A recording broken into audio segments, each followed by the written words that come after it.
Next question है, how many Indian women cricketers have been the granted no objective certificate by the BCCI from the 100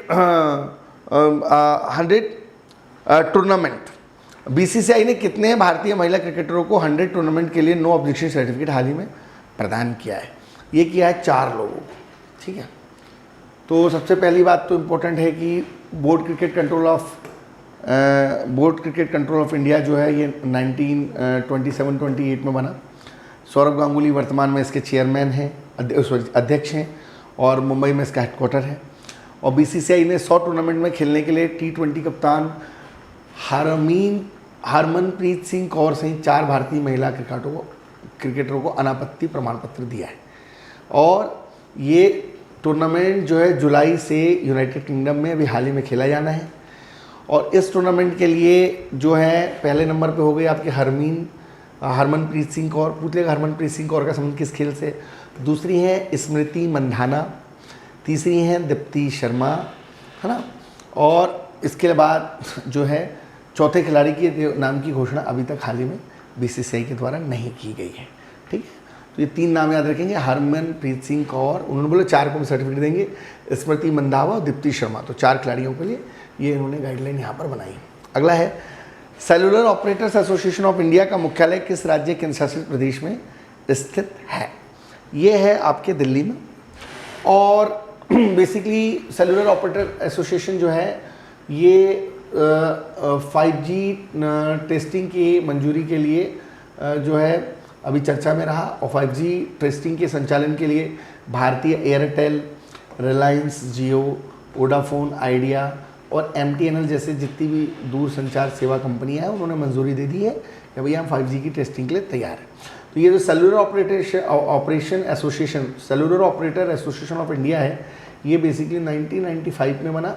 और ये 1995 में बना और एक पंजीकृत गैर सरकारी संगठन है, ये इम्पॉर्टेंट है, इसको आप देख लेंगे। अगला क्वेश्चन है, किस अंतरिक्ष एजेंसी का अंतरिक्षयान पार्कर सोलर प्रोब ने शुक्र ग्रह से एक प्राकृतिक रेडियो सिग्नल की खोज की है? ठीक है, ये की है नासा के द्वारा, नेशनल एरोनॉटिकल स्पेस एजेंसी, ये नासा के द्वारा खोज की गई है।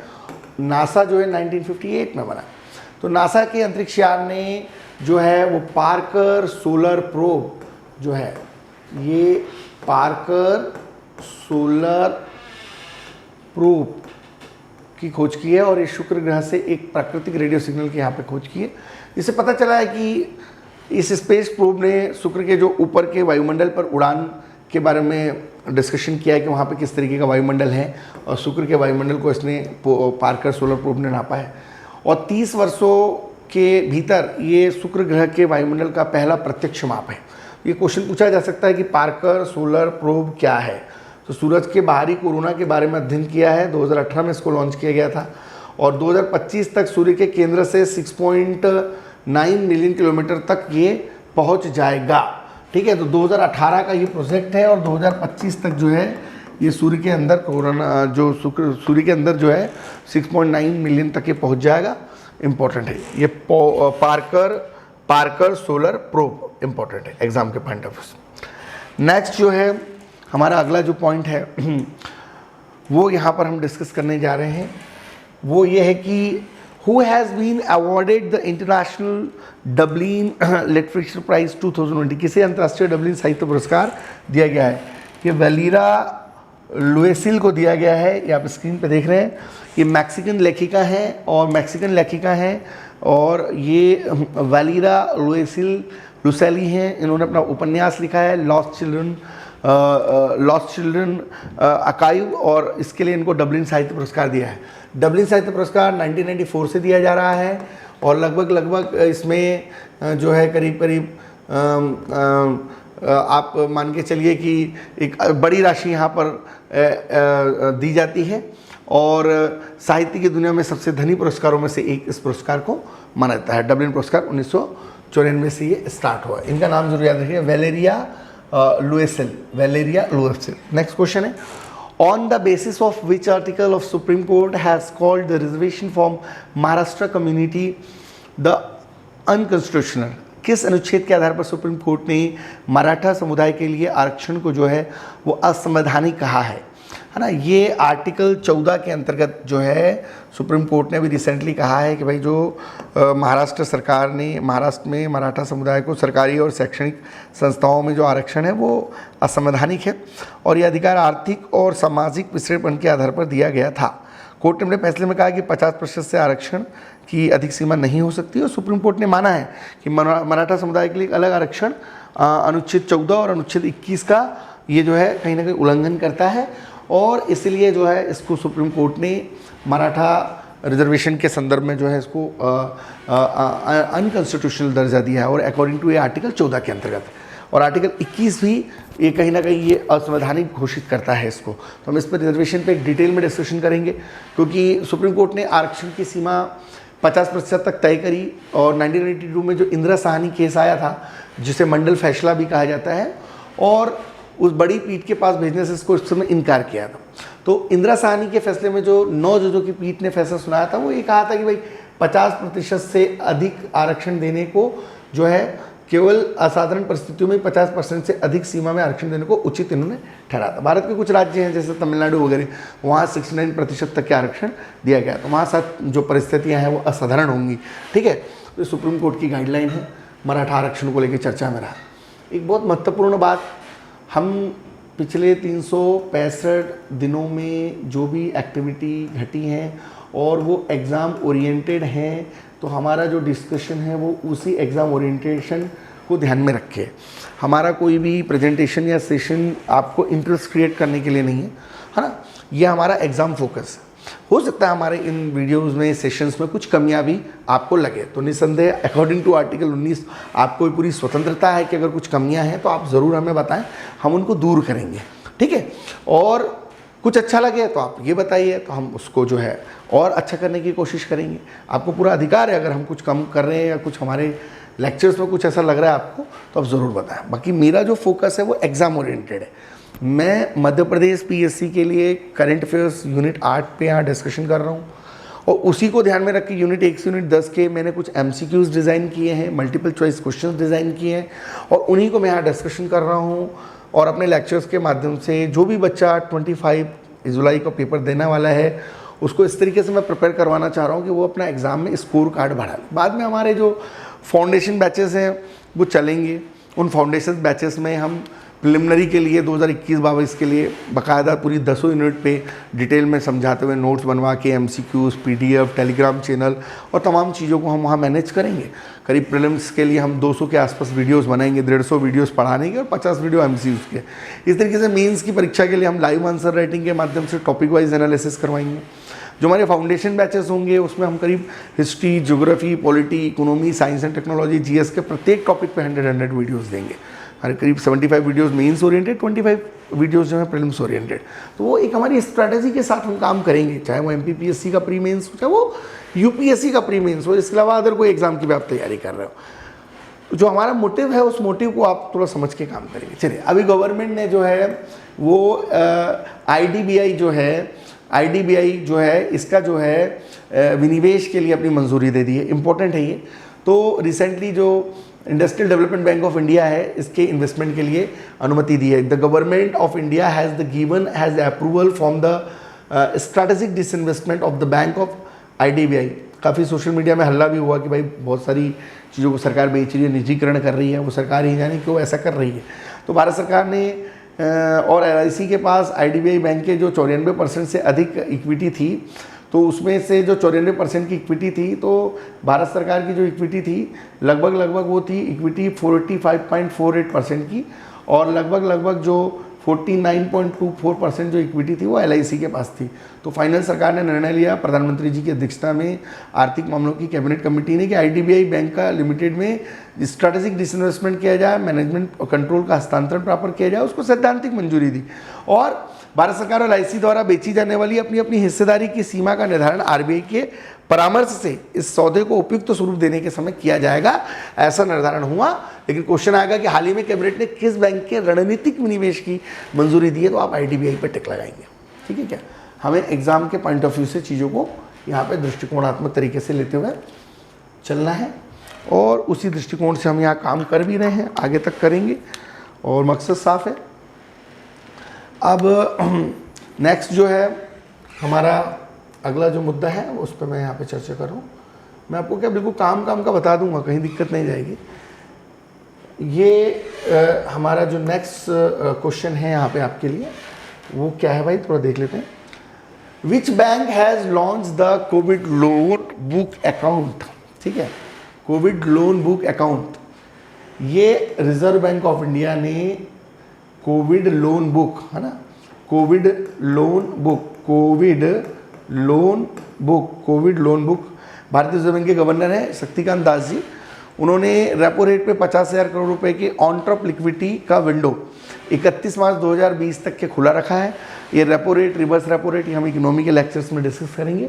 तो कोविड लोन बुक अकाउंट जो है ये आरबीआई ने लॉन्च किया है और बैंक रेपो रेट पर वैक्सीन मैन्युफैक्चरेशन, वैक्सीन ट्रांसपोर्ट, निर्यातकों को आसान किस्तों पर लोन उपलब्ध कराएगा और अतिरिक्त अस्पताल, हेल्थ सर्विस और प्रोवाइडर्स को भी इसका बेनिफिट मिलेगा। इस कोविड लोन बुक की नई विंडो के तहत बैंकों के द्वारा प्रदान किए गए एक ऋण खाता होगा और कमज़ोर क्षेत्रों में तेज़ी लाने के लिए बैंकों को प्रोत्साहित किया जा रहा है और ताकि मार्केट की लिक्विडिटी बढ़े। और इस प्रकार से जो है कोविड लोन बुक ने आकार में जो है चीज़ों को अपने संदर्भ में लिया है और बैलेंस शीट में कोविड लोन बुक को बना सकते हैं। और इसके लिए आरबीआई ने जो है एक सिस्टम ऐलान किया है और रिजर्व बैंक ने ऑन टैप लिक्विडिटी का भी ऐलान किया है। इसमें 3 साल के लिए 31 मार्च 2022 तक 50,000 करोड़ की विंडो खोली गई है और ये कोविड लोन बुक को आरबीआई ने स्टार्ट किया है। आप इसको दिमाग में रखेंगे, है ना, कोविड के चलते। नेक्स्ट है भारत और किस देश के बीच में प्रवासन और आवागमन संबंधित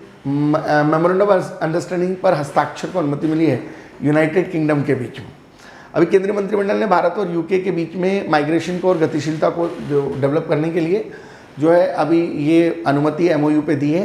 it has been the approved the sign of memorandum of understanding of the migration and traffic between the India and United Kingdom. इसका उद्देश्य है कि भाई जो भी स्टूडेंट, रिसर्च फेलोशिप वाले लोग हैं या प्रोफेशनल्स लोग हैं वो डायनामिक तरीके से जाके वहाँ पर वीज़ा जारी कर सकते हैं और उनको वीज़ा पॉलिसी को उदार बनाया गया है ताकि हमारे देश की प्रतिभा का जो मुक्त प्रवाह की सुविधा है वो दोनों देशों के बीच में चलता रहे और एक प्रकार का नवाचार और एक पारिस्थितिक तंत्र का जो दोनों ही देश मिलकर समर्थन कर रहे हैं और ये होना भी चाहिए। इससे रिसर्च एंड डेवलपमेंट को बढ़ावा मिलेगा। शिक्षाविद और शोधकर्ता, पेशेवर लोग जो हैं वो जाएंगे। कहीं ना कहीं ये आफ्टर कोरोना जो है थोड़ी सी चीज़ें कम ज़्यादा हुई हैं और उसको जो है बेहतर करने का प्रयास है। Former Union Minister of Ajit Singh died due to COVID-19 and he was the founder of which political party? इस तरह का क्वेश्चन बन सकता है। राष्ट्रीय लोक दल से संबंधित हैं। फॉर्मर आरएलडी के चीफ रहे हैं अजीत सिंह जी, राष्ट्रीय लोक दल के संस्थापक हैं।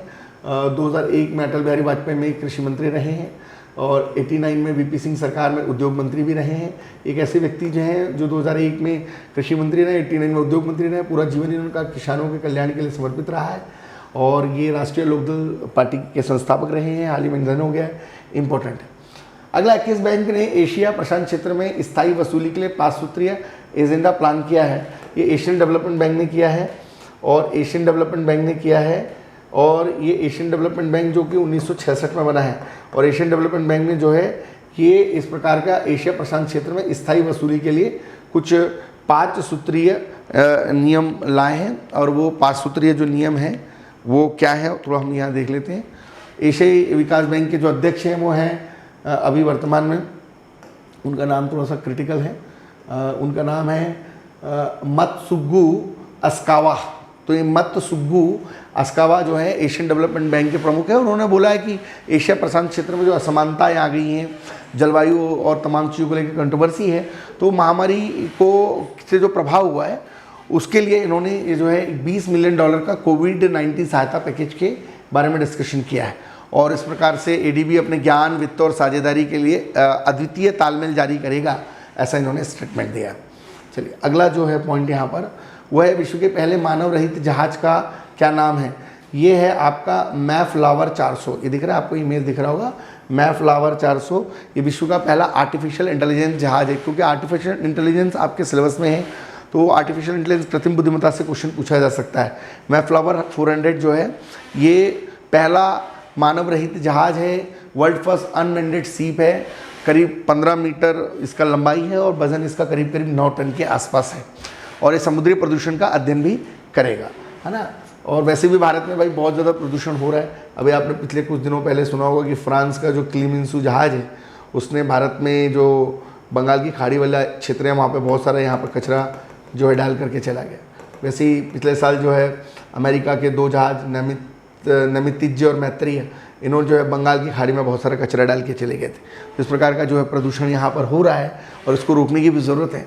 ये मैफ्लावर 400 याद रखिएगा, ये पहला मानव रहित जहाज़ है, आर्टिफिशियल इंटेलिजेंस पर बेस्ड है। किसे जो है वह हाल ही में केंद्रीय जांच ब्यूरो अर्थात सेंट्रल ब्यूरो ऑफ इन्वेस्टिगेशन का प्रमुख बनाया गया। सुबोध कुमार जायसवाल को बनाया गया, देख रहे हैं आप, Subodh Kumar Jaiswal, central bureau of investigation.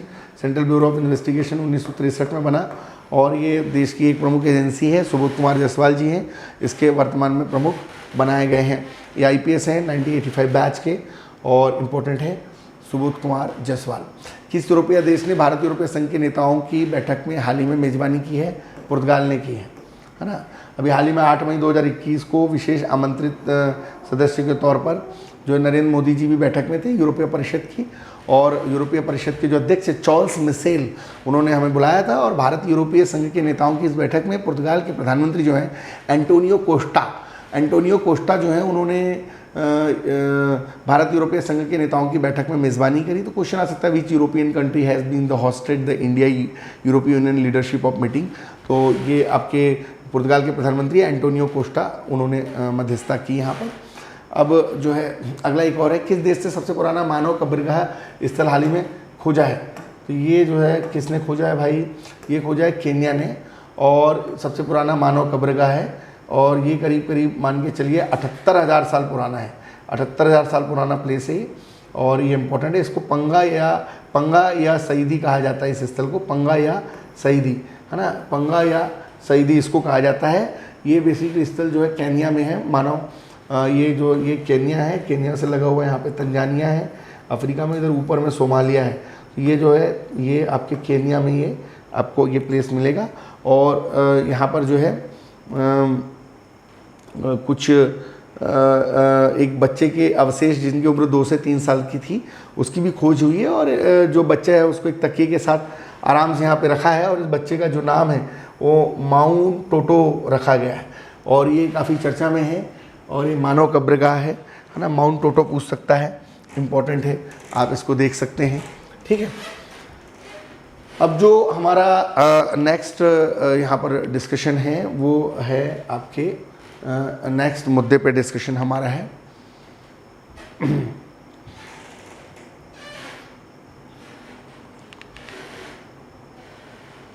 किसे पेडुचेरी का, है ना, ये आपका यहाँ तक हम आ गए थे। हाँ, नेक्स्ट भारत के विदेश मंत्री नेक्स्ट हम यहाँ से देखेंगे। भारत के विदेश मंत्री एस जयशंकर ने किस देश के विदेश मंत्री डोमिनिक राब से द्विपक्षीय वार्ता की है? ये ब्रिटेन के हैं, है ना। ये आपको देखिए, ये आपके एस जयशंकर हैं और ये आपके जो है ब्रिटेन के मंत्री हैं डोमिनिक राब। और ये दोनों के बीच में चर्चा हुई कि भाई कैसे 2030 में भारत और ब्रिटेन जो है वो एक रोड मैप पे काम कर रहे हैं और इस तरीके से यहाँ पे डिस्कशन हुआ। और ब्रिटेन की राजधानी आपको पता ही है, थेम्स नदी के तट पर लंदन है। यहाँ की करेंसी है पाउंड स्टर्लिंग। और बोरिस जॉनसन वर्तमान में जो है वो ब्रिटेन के प्रधानमंत्री हैं, है ना। तो ये पूछ सकता है कि foreign minister of India S Jaishankar has held the bilateral talks with the Dominic Raab, the foreign minister of which country? Britain है, ठीक है। अब जो नेक्स्ट डिस्कशन में यहाँ पे कर रहा हूँ, फ्रांस के किसने लियोन ओपन टेनिस टूर्नामेंट 2021 का फुरूस का खिताब जीता? ये स्टेफानोस सित्सिपास ने जीता। ये आप देख रहे हैं इनका फोटो। ये 2021 का जो ATP Lyon Open outdoor clay court पर खेला जाने वाला पुरुष टेनिस टूर्नामेंट है जो फ्रांस के लियोन शहर में हुआ। ये इस बार जो टूर्नामेंट जीता है वो स्टेफानोस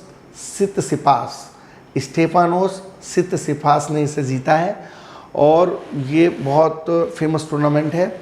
ये अब तक की इनकी 33 नंबर की जीत है और लगातार ये ATP का लियोन ओपन आउटडोर टूर्नामेंट जीतते रहे हैं।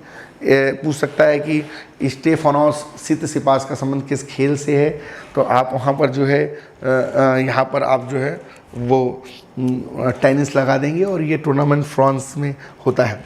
सामाजिक सुरक्षा संहिता किस वर्ष शुरू की गई थी? सोशल सिक्योरिटी कोड, ये बेसिकली सोशल सिक्योरिटी कोड जो है ये 2019 में शुरू किया गया था और ये सोशल सिक्योरिटी कोड जो है 2019 में शुरू किया गया था, सामाजिक सुरक्षा कोड। और इसमें जो है जब कोरोना के बाद जब लॉकडाउन लगा और लेबर क्लास पीपुल जब एक जगह से दूसरी जगह अपने घर की तरफ जाने लगे तो वहाँ पर बहुत सारी समस्याएं, तो उनको सिक्योरिटी देने के पॉइंट ऑफ व्यू से चीज़ें लाई गई मंत्रालय के द्वारा, सोशल सिक्योरिटी कोड 2019। और उसका उद्देश्य था कि जितने भी मौजूदा कानून इस संदर्भ में है उनको कोड करना, खासतौर से असंगठित मजदूरों के लिए उनको सामाजिक सुरक्षा देना, उनको चिकित्सा व्यवस्था कराना, विकलांग पेंशन लाभ का उनको लाभ देना, तो ये सोशल वेलफेयर से रिलेटेड है। तो ये पूछ सकता है कि भाई सामाजिक सुरक्षा संहिता किस वर्ष शुरू हुई? 2019 में ये सामाजिक सुरक्षा योजना जो है वो शुरू हुई।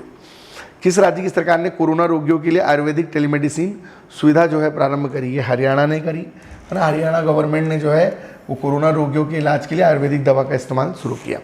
अगला है किसे पुडुचेरी के मुख्यमंत्री के तौर पर हाल ही में जो है किसे पुडुचेरी के मुख्यमंत्री के तौर पर जो है हाल ही में शपथ दिलाई गई? तो पुडुचेरी के मुख्यमंत्री के तौर पर जो है वो एन रंगास्वामी, क्योंकि पुडुचेरी में चुनाव हुए थे, आपको पता होना चाहिए। तो एन रंगास्वामी दिख रहे हैं आपको, ये एन रंगास्वामी जी हैं और इनको जो है ये पुडुचेरी के मुख्यमंत्री के तौर पर जो है शपथ दिलाई गई। इसके बाद जो है नेक्स्ट पे हम आते हैं, M.K. स्टालिन को किस राज्य के मुख्यमंत्री के तौर पर, चुनाव हुए थे अभी कुछ राज्यों में, उसमें पुडुचेरी में एन रंगास्वामी को दिया गया। और M.K. Stalin has been oath of the new chief minister, ये तमिलनाडु में है ना। DMK के प्रमुख जो मुथुवेल करुणानिधि है ना, तो स्टालिन ने तमिलनाडु के मुख्यमंत्री के तौर पर यहाँ पे प्रमुखता से वो लिया और पहली बार स्टालिन मुख्यमंत्री बने। अगला है, according to the United Nation global report of food crisis, how many people have suffered acute the food in security in 2020? खाद्य संकट पर संयुक्त राष्ट्र की जो वैश्विक रिपोर्ट है उसमें 2020 में कितने लोगों को गंभीर खाद्य सुरक्षा का सामना करना पड़ा? करीब करीब 155 मिलियन लोगों को जो है ग्लोबल रिपोर्ट जो हंगर रिपोर्ट है उसमें सामना करना पड़ा और 155 मिलियन लगभग 15 करोड़ 50 लाख लोगों को खाद्यान्न असुरक्षा की स्थिति से गुजरना पड़ा। और ये खाद्यान्न असुरक्षा की स्थिति से गुजरना पड़ा और भुखमरी की स्थिति जो है बिगड़ी, मल न्यूट्रिशन की स्थिति बिगड़ी है ना। और हंगर में हमारी स्थिति वैसे भी काफ़ी पहले से ख़राब थी, अभी और ख़राब हो गई। अगला, कोविड-19 की 27वीं GOM उच्च स्तरीय बैठक जो गवर्नमेंट ऑफ मीटिंग बैठक है, इसकी अध्यक्षता किसने की? डॉक्टर हर्षवर्धन सिंह जी ने की और मिनिस्टर हैं इस समय, तो जाहिर सी बात है कि वही करेंगे। अगला, which organisation associated with the waving the intellectual property right protection of COVID vaccine है ना। तो कोविड-19 टीकों के लिए बौद्धिक संपदा संरक्षण किस संस्था से जुड़ा हुआ है? ये WTO से जुड़ा हुआ है। कोविड-19 के टीकों के लिए बौद्धिक संपदा संरक्षण जो है WTO से जुड़ा हुआ है। WTO वर्तमान में 164 देश शामिल है ना। चलिए, ये आपके यहाँ पर डिस्कशन हमारा कंटिन्यू चल रहा है और जो नेक्स्ट क्वेश्चन है वो है, what is the DDoS attack है ना। DDoS अटैक क्या है ये आपको यहाँ पे बताते हैं हम आपको। DDoS अटैक क्या है? ये है बेसिकली जो है ये है आपका, ये बेसिकली है डिस्ट्रीब्यूटेड डिनाइल ऑफ सर्विस। ये MPPSC ने पिछली बार पूछा था कि जब इंफॉर्मेशन टेक्नोलॉजी के अंदर है ना कि एक प्रकार का साइबर खतरा है, ये डिस्ट्रीब्यूटेड ऑफ डिनाइल सर्विस एक प्रकार का साइबर खतरा है, क्योंकि आपका सिलेबस में जो है वो साइबर सिक्योरिटी है यूनिट 9 में, और यूनिट 9 में आपका साइबर सिक्योरिटी है, तो वहाँ से निश्चित तौर पर इस तरीके का करंट ओरिएंटेड क्वेश्चन बन सकता है। तो ये साइबर खतरा है जो टारगेट सर्वर के साथ सामान्य ट्रैफिक को बाधित करने का प्रयास करता है। और DDoS distributed denial of service में क्या होता है कि जो है मेलवेयर संक्रमित उपकरणों के नेटवर्क को नियंत्रित करके किया जाता है। और DDoS के हमले के कारण जो बेल्जियम सरकार की साइट्स हैं वो अभी हाल ही में ऑफलाइन हो गई थी और देश के सार्वजनिक क्षेत्र के कई सरकारी साइट्स और इंटरनेट सेवा प्रदाताओं को जो है उसने DDoS ने बुरी तरीके से प्रभावित किया था और डिस्ट्रीब्यूटेड डिनाइल ऑफ सर्विस हाल ही में चर्चा में इसलिए रहा था, पूछा जा सकता है साइबर सिक्योरिटी के अंतर्गत। Which state government has announce of free treatment scheme for the poor Covid patient? किस राज्य सरकार ने गरीब कोविड रोगियों के लिए मुफ्त उपचार योजना की हाल ही में घोषणा की है? मध्य प्रदेश सरकार ने की है ना। और इस योजना के तहत जो है गरीबों और मध्यम वर्ग के जो कमज़ोर तबके के लोग हैं उनको निजी अस्पतालों में मुफ्त कोविड का इलाज दिया जाएगा आयुष्मान भारत योजना के तहत। तो आयुष्मान भारत योजना के तहत यहाँ पे बात की गई। अगला क्वेश्चन है, किस मंत्रालय के द्वारा कोविड-19 से लड़ने के लिए शीर्षक 15 व्यवहार प्रथाओं को जारी किया गया? Which ministry has issues the title 15 behaviour practices of the fight covid? Ministry of health के द्वारा किया गया। 15 प्रकार की जो प्रथाएं हैं उनको रेखांकित किया गया ताकि स्वास्थ्य सुविधाओं को हम व्यवहारिक स्तर पर अमलीजामा पहना पाए। संयुक्त राष्ट्र में किस भारतीय शांति रक्षक को मरणोपरांत सम्मानित किया गया? ये हैं युवराज सिंह जी, इनका सामने आप चित्र देख रहे हैं। युवराज सिंह जी को जो है संयुक्त राष्ट्र ने भारतीय शांति रक्षक के तौर पर मरणोपरांत सम्मानित किया। और 2020 में शहीद हुए 336 लोगों को सम्मानित किया गया। यूएनओ ने भारत से जो है युवराज सिंह जी को किया क्योंकि शांति सेना जो यूएनओ की है उसमें ड्यूटी के दौरान ये शहीद हो गए थे।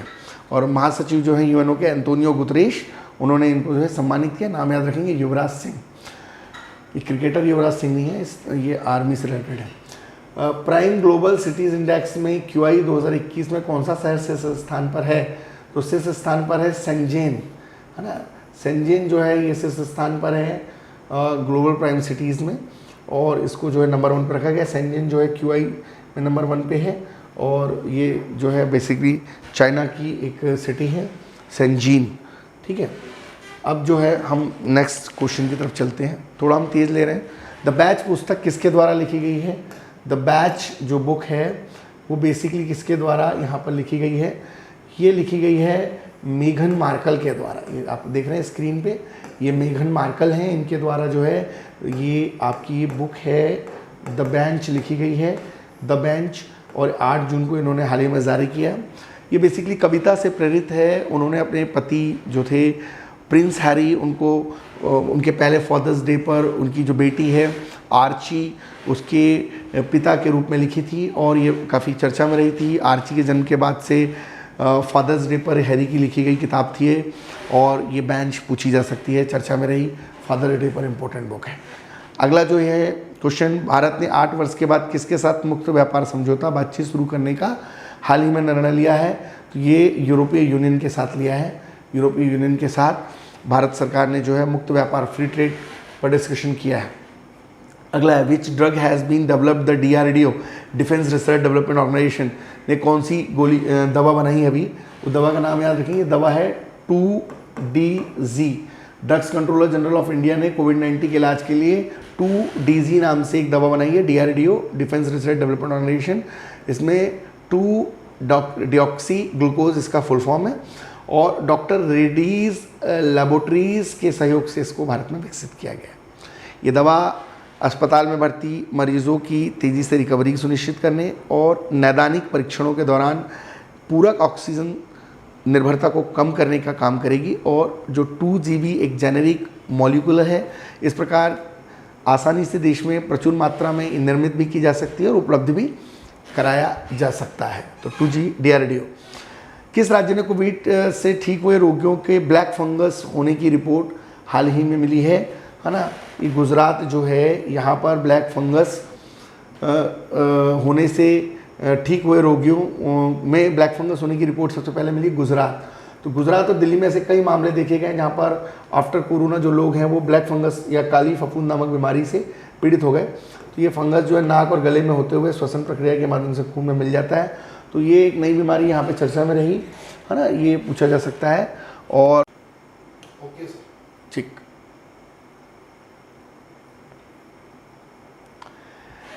नेक्स्ट क्वेश्चन है, which private space agency has announced the launch of the first asteroids crew on 20 July 2021? किस प्राइवेट अंतरिक्ष एजेंसी ने 20 जुलाई 2021 को पहला अंतरिक्ष यात्री दल लॉन्च करने का घोषणा किया है? अभी कौन सा जुलाई चल रहा है आज?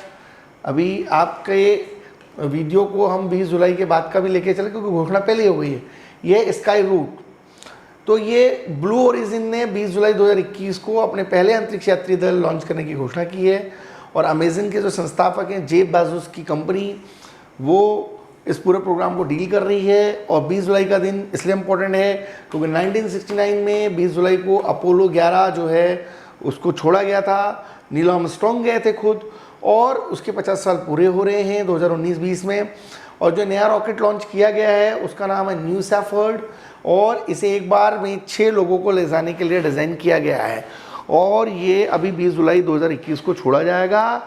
और इसका जो कंपनी का नाम है वो स्काई रूट है, और ये स्काई रूट कंपनी इस पूरे प्रोजेक्ट को लॉन्च करने वाली है।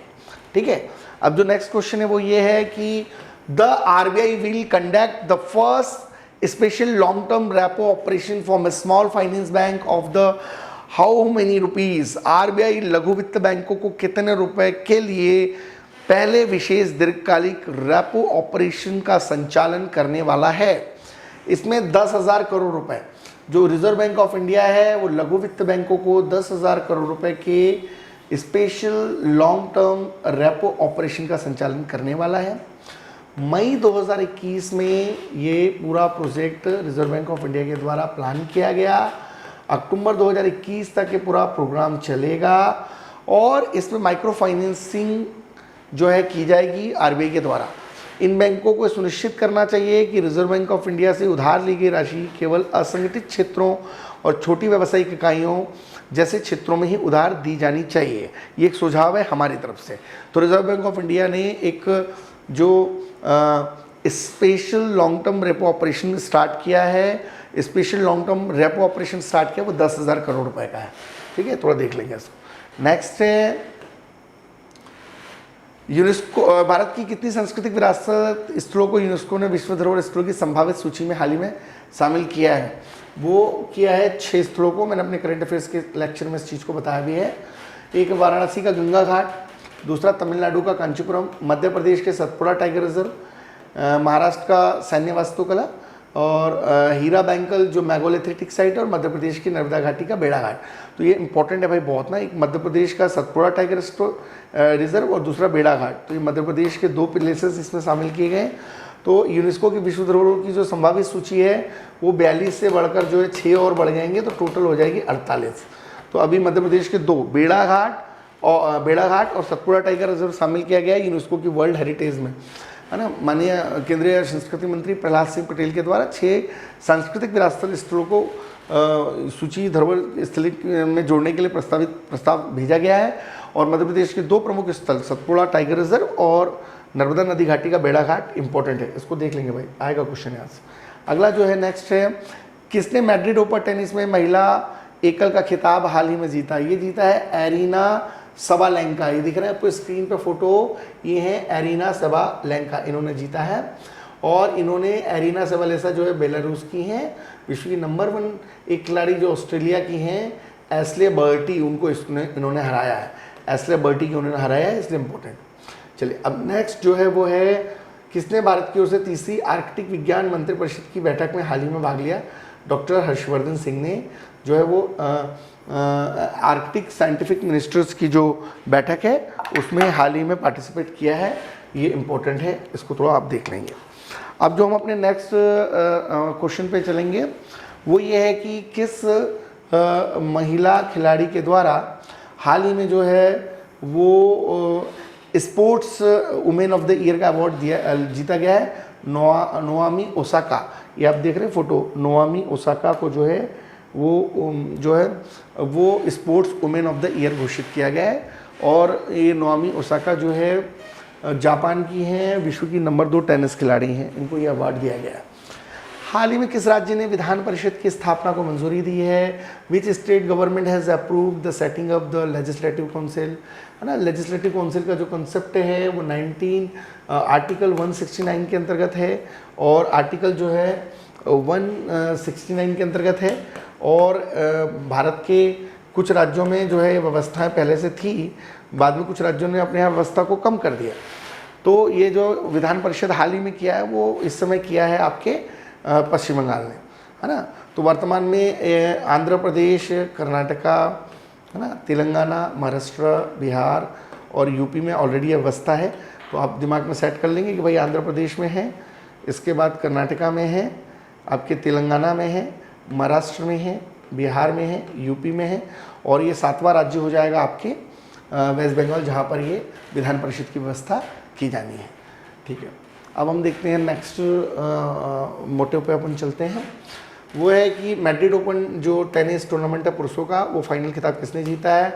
वो अलेक्जेंडर ज़वेरेव ने जीता है। या स्क्रीन पे दिख रहे हैं आपका अलेक्जेंडर ज़वेरेव ने जो है वो मैड्रिड ओपन टेनिस का टूर्नामेंट जीता है। और ये टूर्नामेंट इन्होंने जो है आपके मैटियो बर्टेनी को हरा कर जीता है। मैटियो बर्टेनी को हरा करके ये टूर्नामेंट इन्होंने जीता है। अब नेक्स्ट है, किस संस्था ने मिनी टीवी नामक एक नई वीडियो स्ट्रीमिंग सेवा हाल ही में शुरू की है? अमेजन इंडिया ने करी है भाई। अमेजिंग इंडिया ने मिनी टीवी शुरू किया है और एक नई वीडियो स्ट्रीमिंग सेवा मिनी टीवी के नाम से इन्होंने शुरू किया है। और मिनी टीवी के ज़रिए वेब सीरीज़, तकनीक और की खबरें, खान पीन, सौंदर्य, फैशन आदि टाइप की चीज़ें यहाँ पर लाई जाएंगी कुल मिला के। और Amazon.in शॉपिंग ऐप के माध्यम से लाखों उत्पादों को जो है यहाँ पर बिक्री करने की तैयारी जो है अमेज़न की है। और ऑलवेज इंटरटेनिंग, ऑलवेज फ्री, ये इनकी टैगलाइन है, ये आप याद रखिएगा। अब जो है हम अपने नेक्स्ट विषय पे चलते हैं। ठीक है, मैं एक चीज़ आपको यहाँ पे क्लियर कर दूँ कि जो हमारा यूनिट 8 है करंट अफेयर्स का सेशन, ये करंट अफेयर्स का जो सेशन है यूनिट 8, इसमें जो हम देख रहे हैं चीज़ों को, तो एक गौर करने लायक इम्पोर्टेंट बात जो है वो ये है कि यूनिट 8 के अंदर जो राज्य लोक सेवा आयोग MPPSC है, इसने करंट अफेयर्स को तो रखा ही रखा है, साथ में स्पोर्ट्स की बातों को भी रखा है। और करंट अफेयर्स में famous activities, famous personalities, famous summits, famous event और MPPSC के पाठ्यक्रम से जुड़ी हुई वो सारी हेडिंग्स जो ट्रेडिशनल फॉर्मेशन में आपको कॉन्सेप्चुअल पढ़नी है, बट करंट से उसको कनेक्ट करके भी पढ़ना चाहिए, तो चीज़ें पूछी जा सकती हैं, उस पर आप थोड़ा ध्यान देंगे और उसी तरीके से आप पढ़ाई करेंगे। ठीक है, अब किस देश में सिमोर्ग नाम से अपना सुपर कंप्यूटर लॉन्च किया है ना, देखिए बहुत इंपॉर्टेंट है ना, याद रखेंगे आप। ये सिमोर्ग जो है, ये सिमोर्ग दिख रहा है आपको, तो ये ईरान ने सिमोर्ग नाम से अपना एक सुपर कंप्यूटर लॉन्च किया है। 10 की घात जो है 85 के आसपास इसकी कैपेसिटी होती है। भारत में विजय पांडुरंग भाटकर को सुपर कंप्यूटर का जनक कहा जाता है। सीडेक भारत में इसके लिए काम करता है। बट जो आपके ईरान है, उसने अपने सिमोर्ग नाम का एक नया सुपर कंप्यूटर लॉन्च किया है। और बेसिकली सुपर कंप्यूटर पिछले ईरानी सुपर कंप्यूटरों से 100 गुना अधिक शक्तिशाली है। इंपॉर्टेंट, सिमोर्ग पूछा जा सकता है। नेक्स्ट है, भारतीय अमेरिकी को अमेरिकी राष्ट्रपति जो बाइडेन का वरिष्ठ सलाहकार हाल ही में नियुक्त किया गया नीरा टंडन। ये आप ध्यान से देख लीजिए इनका चेहरा, नीरा टंडन जो है Indian American has been appointed the senior adviser of US president. जो आपके US प्रेसिडेंट हैं आपके जो बाइडेन, तो जो बाइडेन की ये नीरा टंडन को जो है ये वरिष्ठ सलाहकार बनाया गया। ये प्रगतिशील जो थिंक टैंक है सेंटर फॉर अमेरिकन प्रोग्रेस, उसकी अध्यक्ष भी हैं और वर्तमान में इसकी CEO हैं, और ये जो है सलाह देने का काम करेंगी। टंडन अमेरिकी स्वास्थ्य और मानव सेवा विभाग में स्वास्थ्य सुधार के लिए काफ़ी फेमस है अमेरिका के अंदर। अगला, किस देश के द्वारा महासागर के तल की खोज के लिए ओकेनोस एक्सप्लोरर को भेजा गया है?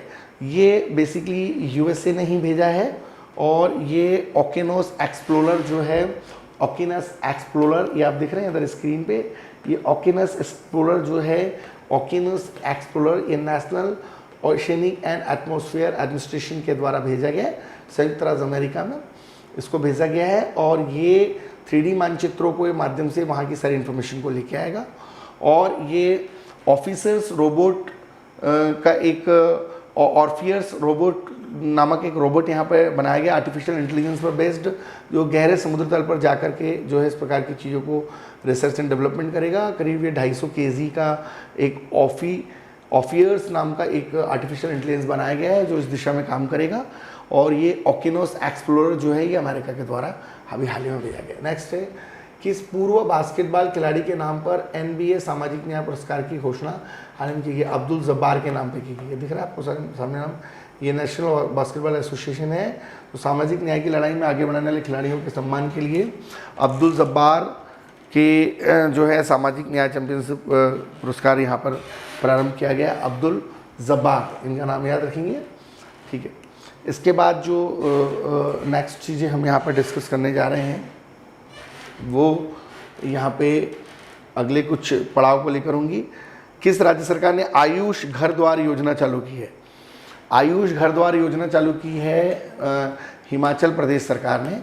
और ये आयुष घर द्वार योजना जो है ये हिमाचल प्रदेश सरकार के द्वारा हाल ही में शुरू की गई है। हिमाचल प्रदेश ने आयुष घर द्वार योजना हाल ही में चालू किया है। इसका योजना का उद्देश्य योग का अभ्यास करके होम आइसोलेटेड के जो कोविड-19 पॉजिटिव रोगी हैं उनको स्वस्थ कैसे रखा जाए, और इसके लिए आर्ट ऑफ लिविंग ऑर्गेनाइजेशन की मदद भी ली जा रही है। अगला है पद्म विभूषण सांसद रघुनाथ मोहपात्रा का हाल ही में निधन हो गया। ये रघुनाथ मोहपात्रा जी हैं, है ना, ये रघुनाथ मोहपात्रा हैं, और ये रघुनाथ मोहपात्रा जी का हाल ही में निधन हो गया है।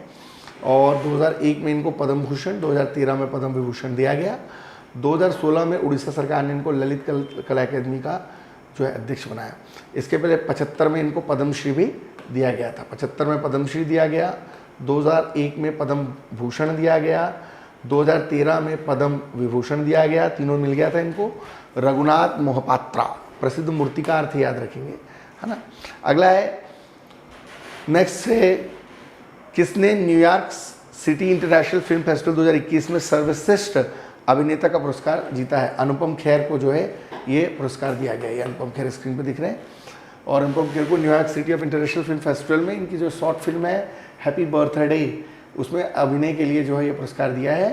फिल्म का निर्देशन जो है वो प्रसाद कदम के द्वारा किया गया है। और हैप्पी बर्थडे में जो है वो आहाना कुमरा ने भी अभिनय किया था, हालांकि अवार्ड अनुपम खेर को मिला है। चलिए अभी जो नेक्स्ट है क्वेश्चन वो है DOGE, है ना। ये चंद्रमा पर DOGE एक किस अंतरिक्ष एजेंसी का मिशन है? ये स्पेस एक्स का मिशन है। और स्पेस एक्स ने DOGE-1 नामक एक उपग्रह लॉन्च किया है। ये क्रिप्टो करेंसी के द्वारा वित्त पोषित होगा। और DOGE जो डॉग कॉइन के साथ भुगतान किया जाने वाला पहला वाणिज्यिक पेलोड है। और इसका जो उपग्रह का वजन है वो 40 kg के आसपास है। 2022 में लॉन्च होगा। और ये जियोमेट्रिक एनर्जी कॉरपोरेशन का पेलोड है। और DOGE-1 को फाल्कन 9 में लॉन्च किया जाएगा, है ना। फाल्कन 1 में लॉन्च किया जाएगा। टेक्निकल टॉपिक है, थोड़ा देख लेंगे। नेक्स्ट जो है वो है नेशनल टेक्नोलॉजी डे। प्रौद्योगिकी दिवस कब मनाया जाता है? 11 मई को नेशनल टेक्नोलॉजी डे मनाया जाता है। भारत ने अपनी पहली सफल शक्ति 1 परमाणु मिसाइल का परीक्षण भी 11 मई को ही किया था। और हंस 3 नामक पहले स्वदेशी विमान को जो है उड़ान को भी ये दिन जो है चिन्हित करता है, इसलिए भी ये इम्पोर्टेंट है। 11 मई को विज्ञान दिवस मनाया जाता है, वैज्ञानिक दिवस मनाया जाता है 11 मई को। अगला नेक्स्ट क्वेश्चन है जो यहाँ पर किस राज्य सरकार ने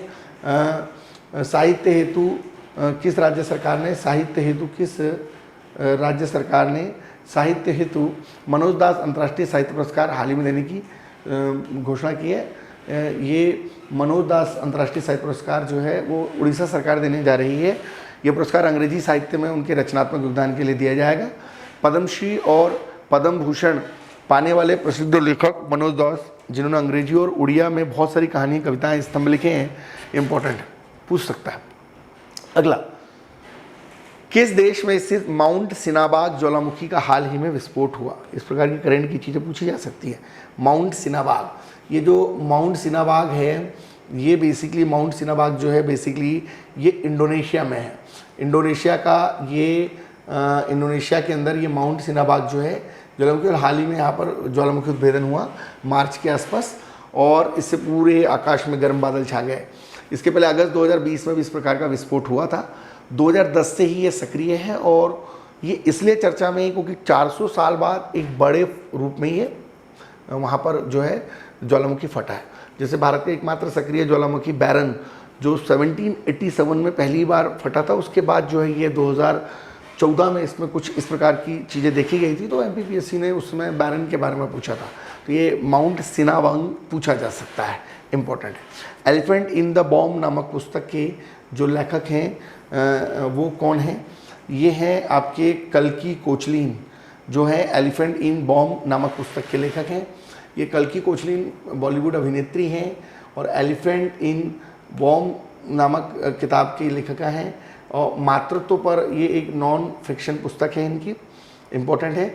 इस पुस्तक में उन्होंने गर्भावस्था, माता, गर्भवती माताओं और मातृत्व के बारे में सोचने वाले किसी भी महिला और उनके पालन पोषण के बारे में एक बहुत ही डिटेल्ड डिस्कशन किया है। और एलिफेंट इन द बॉम्ब एक बहुत महत्वपूर्ण किताब है, इम्पोर्टेंट है ना, महिला सशक्तिकरण से जुड़ी हुई किताब है।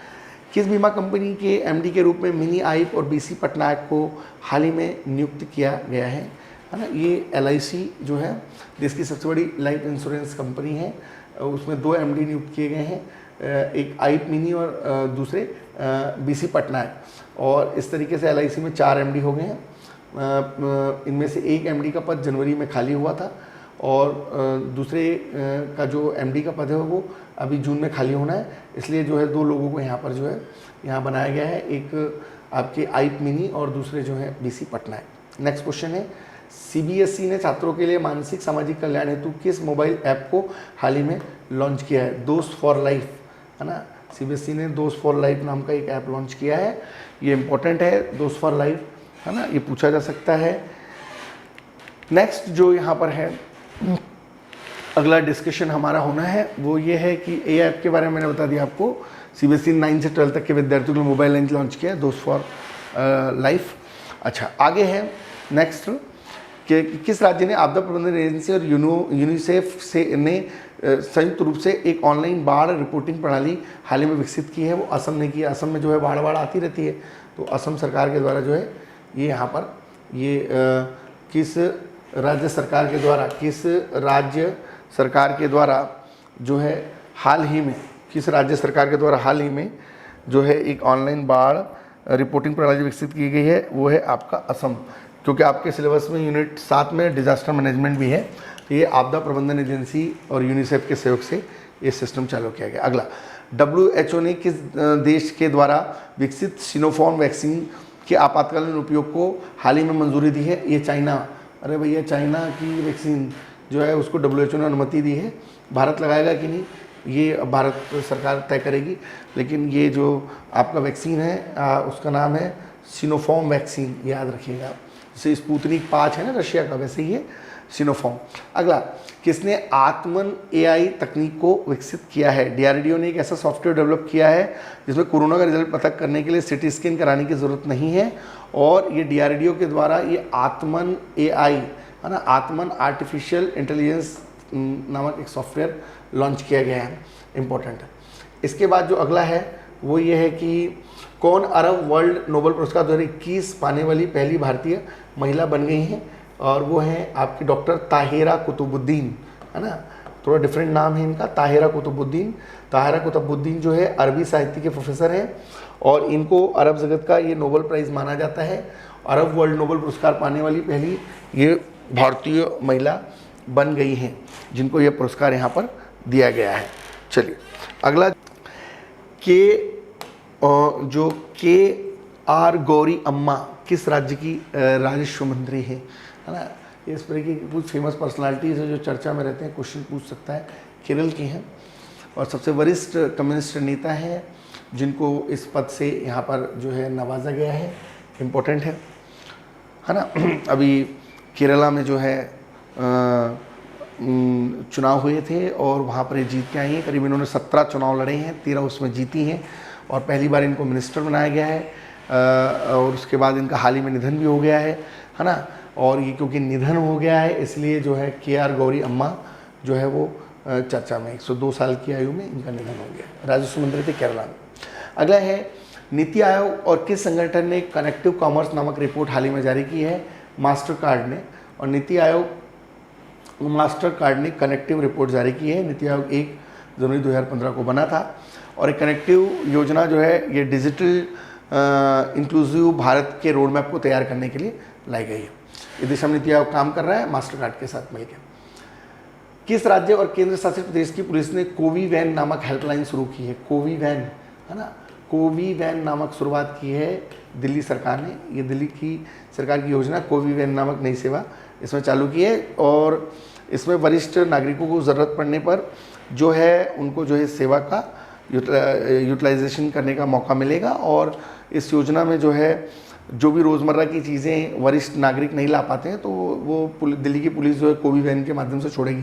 दिल्ली सरकार का काफ़ी संवेदनशील जजमेंट है। ये नंबर पे कॉल करके आप जो है इस सेवा का लाभ ले सकते हैं, लेकिन सिर्फ दिल्ली के लोग। दूसरा, ये कोवी वैन किस राज्य के द्वारा चलाई गई वरिष्ठ नागरिकों की सुविधा के लिए पूछा जा सकता है। नेक्स्ट है, किस यूटी सरकार के द्वारा MBBS छात्रों को कोविड अस्पतालों में सेवाएं प्रदान करने के लिए मासिक वजीफ़ा देने की बात की गई? जम्मू एंड कश्मीर। जम्मू एंड कश्मीर में मासिक वजीफ़ा दिया जाएगा सरकारों केंद्र शासित प्रदेश में MBBS छात्रों को, अगर वो कोविड हॉस्पिटल्स के अंदर जा कर के अपनी सर्विस देंगे और इस प्रकार का कोई हेल्प करेंगे तो। ये जम्मू कश्मीर के अंदर। नेक्स्ट है, किस राज्य या यूटी ने चौथी भारत स्विस जो वित्तीय वार्ता है उसको जो है आयोजित किया गया है? तो दिल्ली में आयोजित किया गया है, दिल्ली में आयोजित किया गया है। ठीक है। और नेक्स्ट जो है वो है, किस यूटी ने कृषि विभाग में अनाज उत्पादन को बढ़ावा देने के लिए कदम उठाए हैं? ये आपके लद्दाख ने उठाए हैं। अनाज उत्पादन को बढ़ावा देने के लिए केंद्र शासित प्रदेश लद्दाख के कृषि विभाग ने जो है अभी कदम उठाए कि वहाँ एग्रीकल्चर प्रोडक्शन को कैसे बढ़ाया जाए। अगला है इरेडा। हाँ, Indian renewable energy development agency जो 1987 में बना। एक इरेडा होता है वो इंडियन जो आपके इंश्योरेंस रिलेटेड है वो एक अलग संस्था है। ये Indian renewable energy development agency limited है, और ये इंडियन चैम्बर्स ऑफ कॉमर्स ने ग्रीन ऊर्जा अवार्ड जो है इस संस्था को दिया गया। 1987 में इरेडा बना था और 1987 में ये बना था। ये एक मिनी रत्न भी है और ये नॉन कन्वेंशनल एनर्जी के लिए काम करता है, और हाल ही में इसको ग्रीन ऊर्जा अवार्ड दिया गया है ना। इसके अलावा जो इंश्योरेंस रेगुलेटरी डेवलपमेंट अथॉरिटी, ये इंश्योरेंस रिलेटेड संस्था है और ये वर्ष 2000 में बनी थी। ये इरेडा है, ये इरेडा है, याद रखना ना। ये मिनी रत्न है, नॉन कन्वेंशनल एनर्जी के लिए काम करता है। अगला, किसको विश्व खाद्य पुरस्कार से हाल ही में सम्मानित किया गया? डॉक्टर शकुंतला हरक सिंह को किया गया। देख लेंगे इनका फोटो। डॉक्टर शकुंतला हरक सिंह को ये पुरस्कार दिया गया। डॉक्टर शकुंतला जो है हरक सिंह को ये पुरस्कार यहाँ पर दिया गया, उनको इस पुरस्कार से नवाजा गया। अगला, संयुक्त राष्ट्र ने 2022 में भारत की अर्थव्यवस्था को कितने प्रतिशत वृद्धि का अनुमान लगाया है?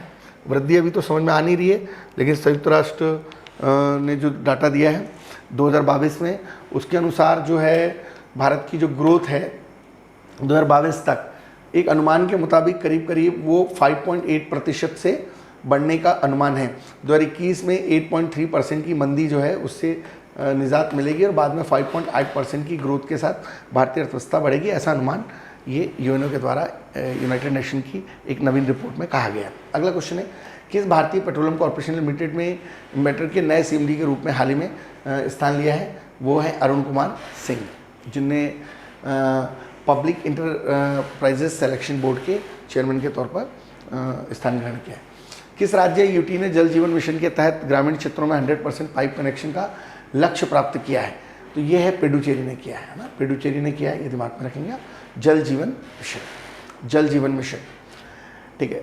भारतीय वन्यजीव संस्थान ने किस राज्य में बंदर जनगणना का आयोजन किया है? हरियाणा में किया है बंदर जनगणना का आयोजन, है ना, याद रखेंगे। किसे गोदरेज कंज्यूमर के नए MD और CEO के तौर पर हाल ही में नियुक्त किया गया है? सुधीर सीतापति, ये देख रहे हैं आपको, सुधीर सीतापति को जो है वो गोदरेज आपके गोदरेज के MD और CEO के तौर पे जो है यहाँ पर चुना गया है। चलिए नेक्स्ट जो है, अगला जो है वो है काम की चीज़ें हैं बिल्कुल, जो बहुत इंपॉर्टेंट है ना।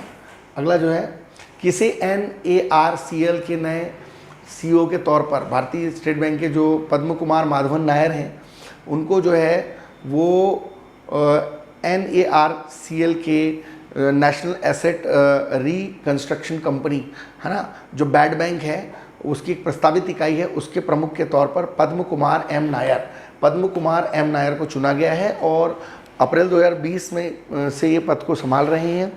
और ये जो नेशनल एसेट्स रिकंस्ट्रक्शन कंपनी है उसके प्रमुख के तौर पर ही काम कर रहे हैं। याद रखेंगे पद्म कुमार M नायर, है ना, और national asset reconstruction company NARCL का फुल फॉर्म है। किस देश की नौसेना ने GMS-21 की मेज़बानी हाल ही में की है? भारत ने की है ना। भारतीय नौसेना ने समुद्री पड़ोसियों के साथ मैत्रीपूर्ण संबंध बनाने के लिए 11 से 12 मई 2021 को जो है वो GMS 2021 या GMS-21 नामक अभियान का जो है प्रतिनिधित्व किया है, मेज़बानी की है। कार्यक्रम में Bharat, Bangladesh, Comoros, Indonesia, Madagascar, Malaysia, Maldives, Mauritius, Myanmar, Seychelles, Sri Lanka और थाईलैंड और सिंगापुर जैसे देश शामिल थे। कुल मिलाकर के ये हिमटेक्स जो 1997 में बना, उससे संबंधित देशों का एक मीटिंग था। उपन्यास वेयर अबाउट के लेखक अर्थात लेखिका कौन है? ये है झंपा लाहिरी जी। झंपा लाहिरी ये जो है इसकी लेखिका है वेयर अबाउट की, झंपा लाहिरी, है ना। और अंग्रेजी के अलावा इतावली लैंग्वेज में भी ये लिखती हैं। अगला, झंपा लाहिरी। संयुक्त राष्ट्र की रिपोर्ट के अनुसार 2027 तक कौन सा देश सबसे अधिक आबादी वाला देश बन जाएगा? निश्चित तौर पर भारत बन जाएगा। 2027 तक इंडिया पॉपुलेशन में नंबर 1 हो जाएगा, चाइना को पीछे छोड़ के। और भारत की आबादी जो है वो लगभग 1.37 अरब और चाइना की आबादी 1.43 अरब होने का अनुमान लगाया जा रहा है 2019 तक।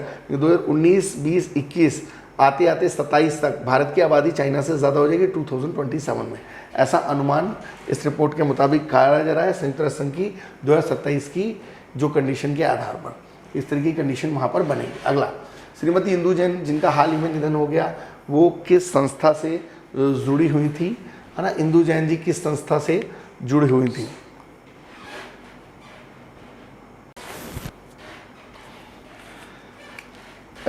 किस संस्था से इंदु जैन जी जुड़ी हुई थी, है ना। इस पर अभी अपनी चर्चा चल रही थी, तो हम इसको आगे बढ़ाते हैं।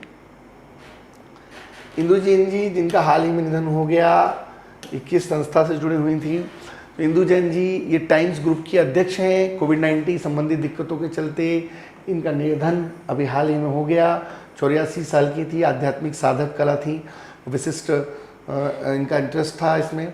आध्यात्मिक स्पिरिचुअल साधक और कला के विशिष्ट संरक्षिका के तौर पर कल्याणकारी गतिविधियों के लिए इन्होंने 2000 में टाइम्स फाउंडेशन की स्थापना की थी। और इसके अलावा 2016 में एक पद्म विभूषण अवार्ड से इनको नवाजा गया था, जो देश का सबसे महत्वपूर्ण नागरिक सम्मान है। और 1999 से भारतीय ज्ञानपीठ ट्रस्ट की अध्यक्ष के तौर पर भी ये जानी जा रही थी। तो एक प्रकार की सोशल वर्कर थी जिनका हाल ही में निधन हो गया, इंदु जैन, और टाइम्स ग्रुप की जो है चेयरमैन थी। 1936 में इनका जन्म हुआ था और 2021 में 84 ईयर की एज में इनका डेथ हो गया। अगला है ताउते। 2021 में भारत का पहला चक्रवाती तूफान हुआ, इसका नाम किसके द्वारा रखा गया था? ये म्यांमार ने रखा था। हमने ताउते पे क्लास भी ली थी डिटेल में। भारत के अरब सागर वाले और बंगाल की खाड़ी में चक्रवात आमतौर पर आते रहते हैं। तो ये जो बेसिकली ताउते आया था, ये अरब सागर वाले एरिया में आया था और महाराष्ट्र, गुजरात सहित आसपास के कुछ राज्यों पर इसका प्रभाव पड़ा था, है ना। केरल, तमिलनाडु, महाराष्ट्र, गुजरात, यहाँ पर इसका प्रभाव पड़ा था 14 से 16 मई को। तो ये आपके केरला, कर्नाटका, महाराष्ट्र, गुजरात और ये पूरा वेस्टर्न बेल्ट पर इसका प्रभाव पड़ा था। अगला, किस देश ने नोक संस्कृति से संबंधित मिट्टी के बर्तन हाल ही में पाए गए? नाइजीरिया में जो है ये नोक संस्कृति के, है ना, अभी यहाँ मिट्टी के बर्तन जो नोक कल्चर से रिलेटेड बर्तन मिले हैं। और मधुमक्खी का जो प्रोडक्शन है वो 40,000 साल पहले से हो रहा है। ऐसा पता चला है कि 2600 ईसा पूर्व से ही जो है मधुमक्खी का उत्पादन, मधुमक्खी पालन की शुरुआत हो गई थी। और नोक संस्कृति जो है ये लोह युग से संबंधित रही है। और बेसिकली ये नोक संस्कृति का जो संबंध है वो नाइजीरिया से, याद रखिए। अगला, व्हिटली अवार्ड जीतने वाले पहले भारतीय कौन बन गए हैं? नुक्लू फोम, ये जो है इन्होंने हाल ही में व्हिटली अवार्ड जीता है। और यह पुरस्कार पाने वाले एकमात्र भारतीय हैं जिन्होंने व्हिटली पुरस्कार जीता है। और बेसिकली वन्य जीवों के संरक्षण और पर्यावरण के क्षेत्र में काम करते रहे। बायोडाइवर्सिटी के लिए नुक्लू फोम जो है ये एक शांति गलियारा या बायोडाइवर्सिटी पीस कॉरिडोर भी बना रहे हैं। और क्योंकि आपके सिलेबस में बायोडाइवर्सिटी है, इसलिए नुक्लू फोम पे क्वेश्चन पूछा जा सकता है।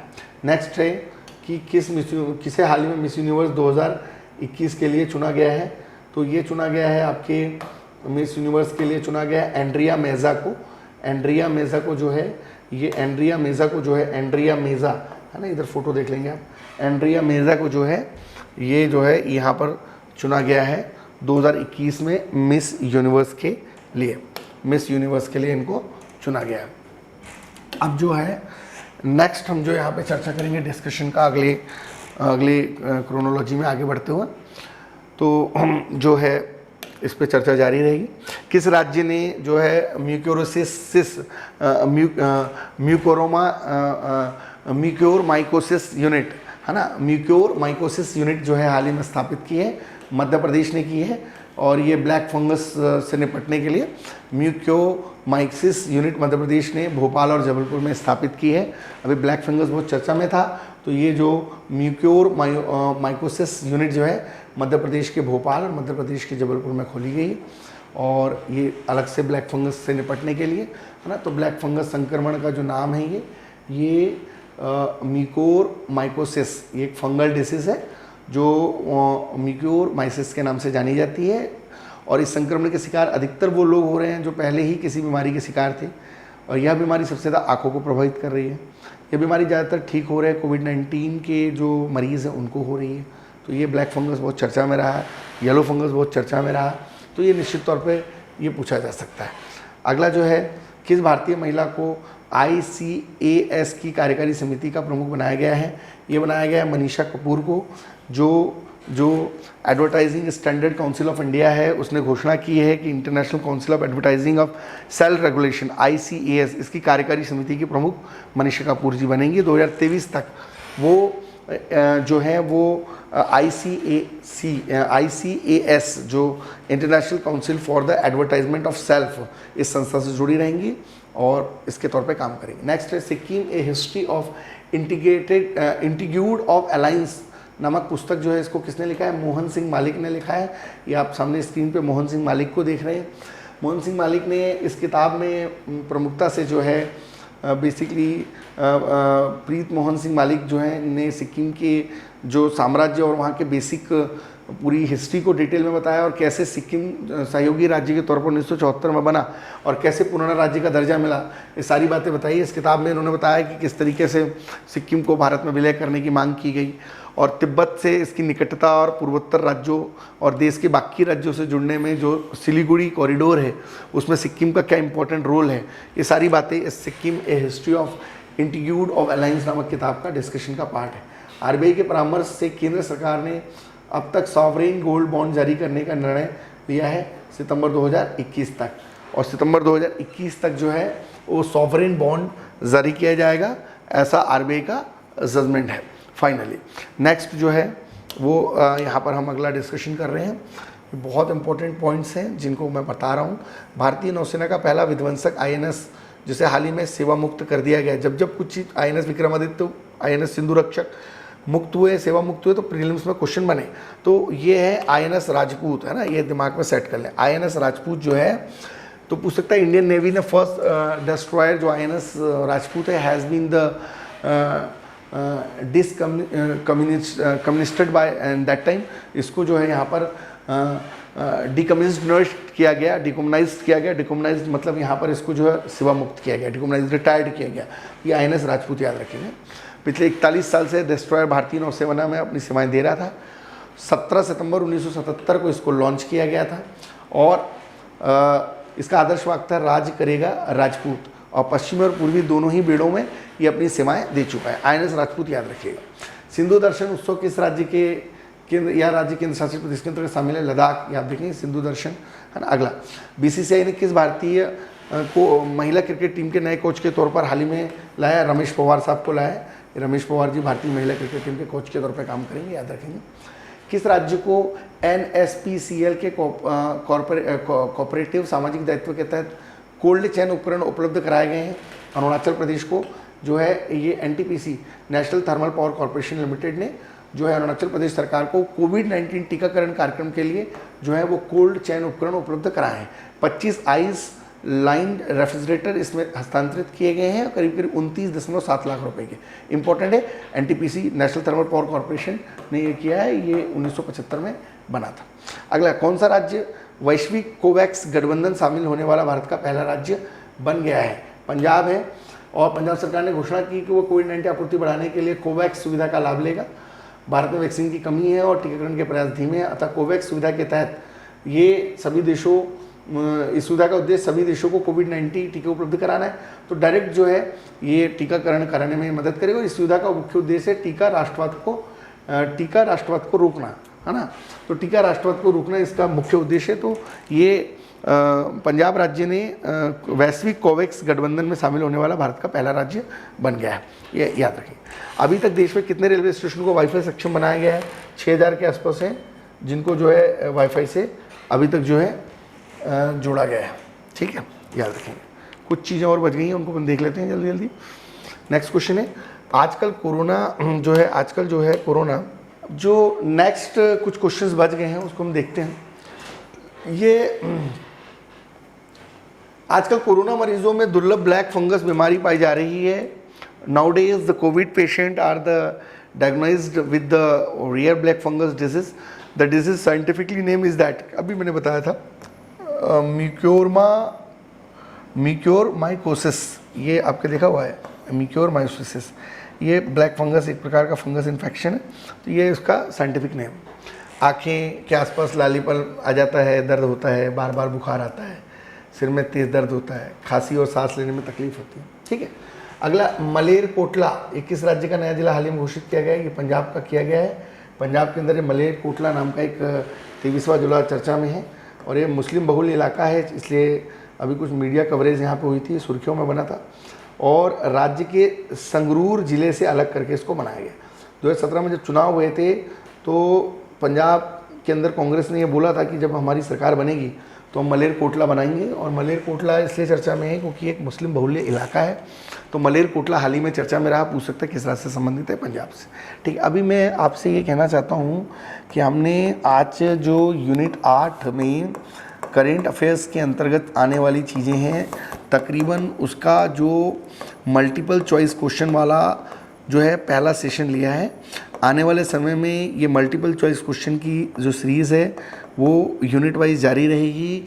हमारे करंट अफेयर्स के session plus multiple question practice ये सेशन वाइज हम लेते रहेंगे। साथ ही साथ हम अब टॉपिक वाइज कुछ लाइव क्लासेस के माध्यम से भी चीज़ें कराएंगे, जिसमें हम आपको यूनिट 1, यूनिट 2, यूनिट 3, 4, 5, 6, 7, 8, 9, 10 की कुछ इंपॉर्टेंट चीज़ों को हम फेसबुक लाइव के माध्यम से भी डिस्कस करेंगे। साथ ही हम यूट्यूब में अपने टॉपिक वाइज एनालिसिस पर आफ्टर क्रेश कोर्स आएंगे, जहां पर हम बहुत इत्मीनान से धीरे से चीज़ों को ऑफलाइन बैचेस के पैटर्न पे चलाने वाले हैं। अभी हमारा जो टारगेट है वो MPPSC का जो प्रीलिम्स का एग्ज़ाम है, उन बच्चों को जो कहीं ना कहीं थोड़ा भी परेशान हो रहे हैं, अपने टारगेट से भटक रहे हैं, उनको एक जगह सेंट्रलाइज करना और उनको एकाग्रता की तरफ लेके जाना है, ताकि हमारी इन कक्षाओं के माध्यम से उनको कुछ बेनिफिट मिल सके, ठीक है। तो हम ज़रूर आगे जारी रखेंगे अपना अभियान। और मेरा सभी से आपसे रिक्वेस्ट है कि आप इसको ज़्यादा से ज़्यादा शेयर करें, सब्सक्राइब करें और जो है आप ईमानदारी से देखते रहें और बढ़िया नोट डाउन करके कॉपी निकाल के पेन के साथ लिख कर चीज़ों को समझें। निसंदेह कुछ कमियां होंगी तो वो भी बताएं, हम कोशिश करेंगे अपने आने वाले सेशंस में उनको सुधारेंगे। और बढ़िया मन लगा के पढ़ें, खूब पढ़ें और बढ़िया हमको सहयोग करें। और आने वाले समय में हम MPPSC के लिए जो टारगेट बैचेस भी लॉन्च करेंगे। ये हमारे टारगेट बैचेस जो होंगे वो पेड होंगे और इसमें आपको फ़ीस वगैरह का जो डिटेल है वो दिया जाएगा। इसके अलावा जो हमारे फाउंडेशन कोर्सेज़ हैं उनकी भी डिटेल आपको दी जाएगी कि प्रिलिमिनरी की क्या फ़ीस होगी, उसमें मेंस की क्या कंप्लीट कोर्स की फ़ीस होगी, है ना। इसके अलावा जो अंडर ग्रेजुएट बैच हैं उनकी क्या फ़ीस होगी। इसके अलावा मॉड्यूल वाइज हम टॉपिक वाइज भी प्लान कर रहे हैं कि करंट अफेयर्स के वीकली 52 सेशंस जो हैं उनको हम किस तरह डिलीवर करेंगे।